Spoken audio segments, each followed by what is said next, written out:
Well, let's focus on Hindustan Zinc. The quarter two numbers came a little better than what the street was working with. The operating leverage played out. Power and fuel costs did come down. The cost of production as well dipped. We have with us Mr. Arun Misra, the CEO of Hindustan Zinc, who joins us on the show. Good morning, Mr. Misra. Good seeing you today. Well, metal prices have bounced, and there is hope that China will bounce back. You had earlier told us that you expect zinc prices to hit around $3,000 per ton by the end of this year, but it already hit it in October itself. What is the zinc price band we should work with, given the demand-supply dynamics?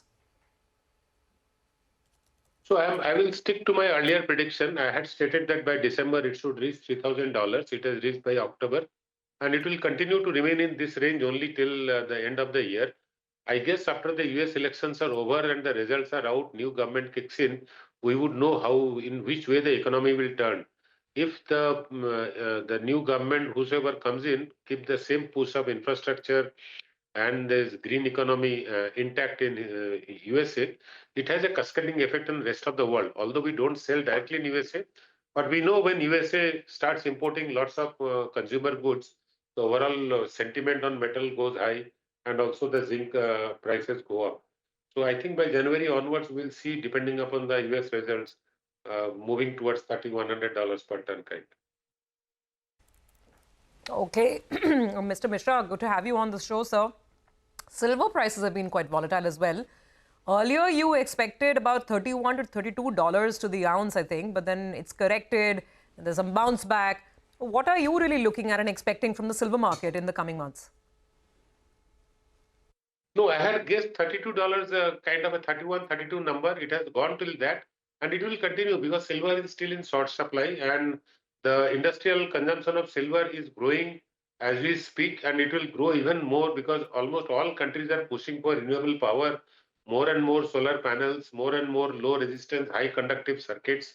So more silver in the industrial applications will continue, and the prices will try to remain above $31, $32 a troy ounce kind of number. All right, Mr. Misra, you've given us your volume targets. My question to you is, can you hit the upper end of the band with regard to volumes? And also, could you give us a sense about what is the contribution coming in because of the fumer? How is it functioning? No, so the fumer, we had a really difficult time because one, we did not get the Chinese experts because of visa issues. And also this technology is completely new to us. So we struggled a bit. But now I think we have got a good grip over it, and we have taken the entire plant on shutdown because we wanted to do new lining of that the entire fumer, do some revamping, do some debottlenecking. So we are doing all that, and it will come back by end of this month back to operation, and we should see balance part of this quarter, which is November, December, and quarter four. Fumer will run in full capacity and will get.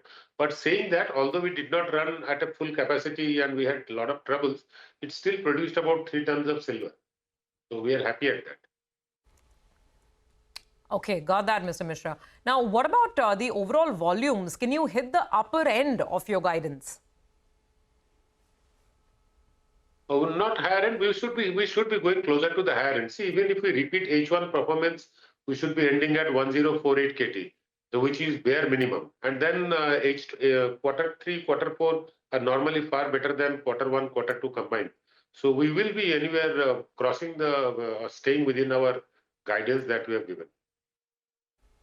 But Mr. Misra, what about silver then? You're given that band 750 to around 775.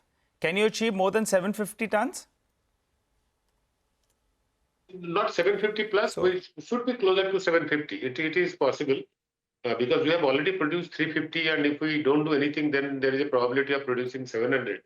Of course, the fumer is coming back online, and say 6 months, out of which 5 months at about 3 tons each will be another 15 tons of silver. And then the all around H1, the grade of silver was 88 ppm in Sindesar core. Their bad phase would be over, and we should come back to 110, 120 ppm.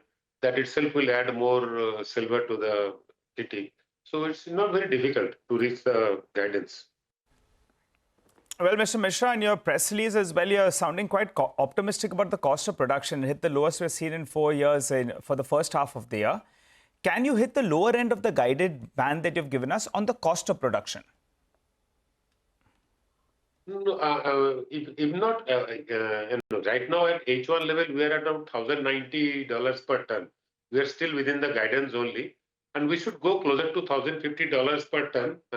If not year average, but at least H2, we should be closer to 1050. At the why so? Because our renewable power mix is increasing day by day, which was say 9% last quarter, has gone up to 14% now, and will go to say 23% by quarter three and 30% by quarter four. And if these numbers are coming true, then automatically my cost will also go down.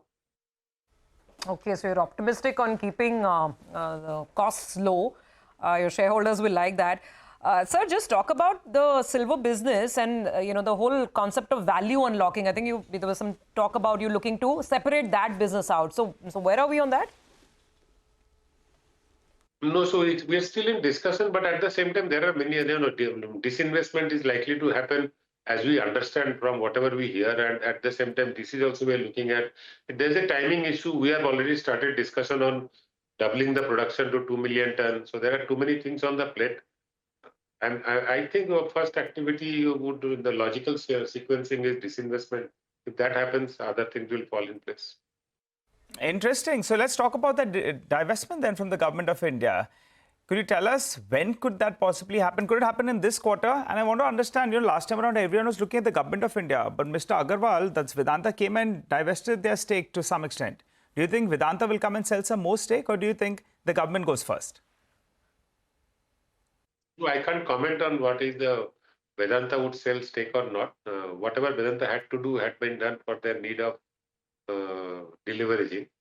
If we look at government, I think the action is long overdue, should happen as soon as possible. Soon as possible could be this calendar year? I can only hope for. Okay, all right. So let's see when that happens. But let's wind this down then. A lot of your shareholders look at the company not just for the operational performance, but what about some dividend? Is there any big dividend payout likely? And also give us your capex plan. Just give us an update for this year. I can't comment on the dividend policy as such. On the dividend likelihood, because that's a board to take a call. As far as capital is concerned, we are still within that guidance only, and we should be spending close to $300 million in capital. Okay, well, lots of details there. Thank you very much for your time. Appreciate it here as always, sir. Well.